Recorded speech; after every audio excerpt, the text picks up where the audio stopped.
Jeg ser til stadighet på tak at sluk montert feil. Her har vi lagt ut en 30 mm steinullplate, og dette på et stålplatetak, TRP. Da det et krav. Så neste operasjon blir at vi legger på en dampsperre. Grunnen til at vi legger dampsperra oppå isolasjonen her for å få den til å ligge på et plant underlag. Da har vi etablert dampsperra. Da det viktig at vi tenker på tettheten i forhold til luftlekkasjer. Da legger vi på det vi kaller en dampsperreplate. Den skal teipes, ikke minst. Det viktig at den blir festet mekanisk. Og som vi ser, her har vi hull til hylser, og eventuelt bare skruer. Så teiper vi den dampsperreplata fast etter vi har festet den til PE-folien. Det viktig, sånn at vi ivaretar lufttettheten her. Jukser vi på dette her, så kommer det varm luft opp langs slukerøret. Den varmlufta kommer opp i kald zone, som vi sier, og faktum at det blir en kondens. Den kondensen kommer ned ved sluk. Når dette utført, så vil jo resten av isolasjonen som skal være på taket legges på. Da det viktig at vi helt sikre på at den løsningen her tett. Og hvis vi har gjort det i den rekkefølgen jeg har sagt, så det ikke mulig å få noe varm luft som kan spre seg opp i konstruksjonen her. Når den plata montert, så vil sluket fra topptaket over isolasjonsskiktet komme igjennom røret her, eller gjennom hullet her. Og den plata som ligger her, den vil klemme rundt selve slukerøret. Vi skal ikke ha isolasjon på slukerøret. Det viktig at den isolasjonen stopper der og blir tatt igjen under taket. Nå har vi sikret lufttettheten, vi har sikret at det ikke blir luftlekkasjer. Så skal vi kanskje legge på 20 cm isolasjon.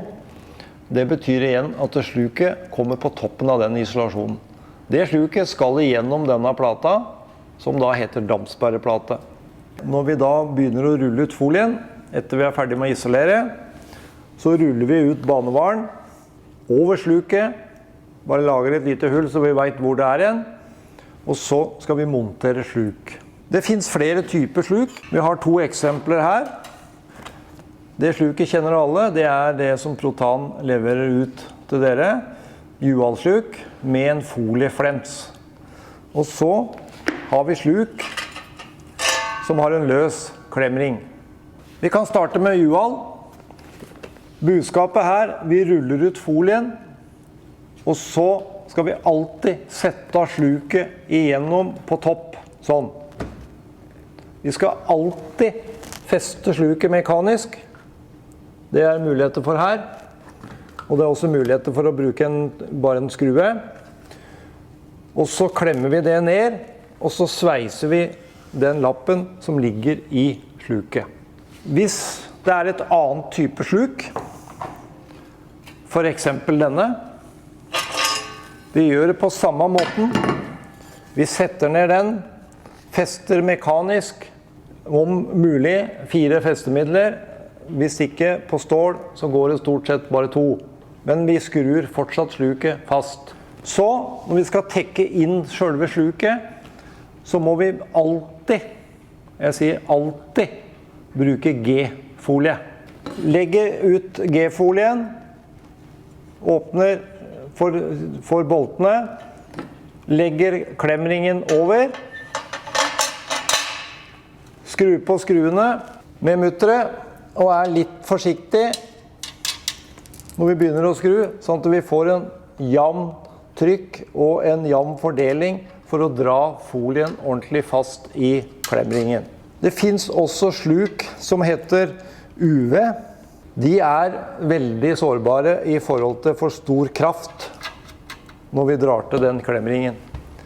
Der det anbefalt fra leverandør å bruke en momentnøkkel. Men budskapet her vi skal alltid bruke G, så sant at sluka ikke blir levert med folie på. Det også viktig når vi tenker på det når vi har lagt ut isolasjonen, at vi feller det sluket litt ned i isolasjonssjiktet, slik at vi da får klem på takduken. Når vi fester sluket, så fester vi også folien som kommer bortenifra. Det betyr at folien som ligger rundt slukområdet mekanisk festet. Om det ikke mulig å feste sluket, da må vi feste folien her først. Da setter vi like mange fester her som randsonen vår tilsier.